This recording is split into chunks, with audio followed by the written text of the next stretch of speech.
Yana buyoqqa reklama bo'lib ketdi.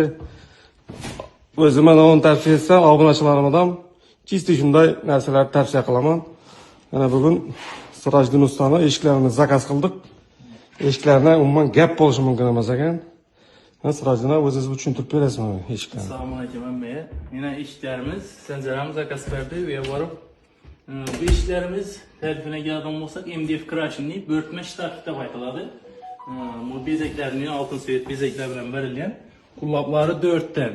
Zamokini gösterib o'tasiz. 5 kilitli zamok qo'yilgan. Kraskamizga keladigan bo'lsak, Sistin Turkiyaning genç kraskalari urilgan. Üstüne zemçuklar urilgan. Ularga bor, beklanishlar.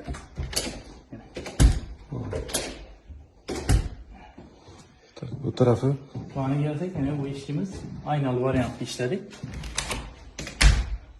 Bu işimiz karşıda aynalıyız, 06'lık aynalıyız. Aynalar sınmıydı, pişken aynalıyız. Pişken aynalıyız ha. İçanlarına dabor bile işledik. Dabordan gösterip ötelim. Daborlarını çıral etip, akurat etip, şey koydu. Şimdi crashing'ni acayip eshik bo'ldi xudo xolasa. Mana bu yoqdan shunday eshikdan tushirdik. Bu yoqdan qo'yildi bu eshigimiz.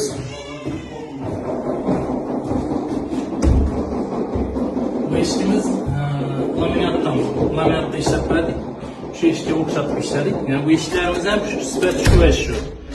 08'likdan ishlangan. Garantiyali. Kulakları, zamokları şöyle. Benim de bu iş yaparım. Daborlardan chiral etib xudo xolasa. Shu og'amizni ishlarini hammasiga tavsiya qilaman. Xudo xolasa zakaz bersanglar, Telefon kaldırasız. nomerlarni qoldiramiz. Profildan ulab qo'yaman. Shunday sifatli xudo xolasa shotki bo'lib ishlab beradi. Hech yerda defekti yo'q.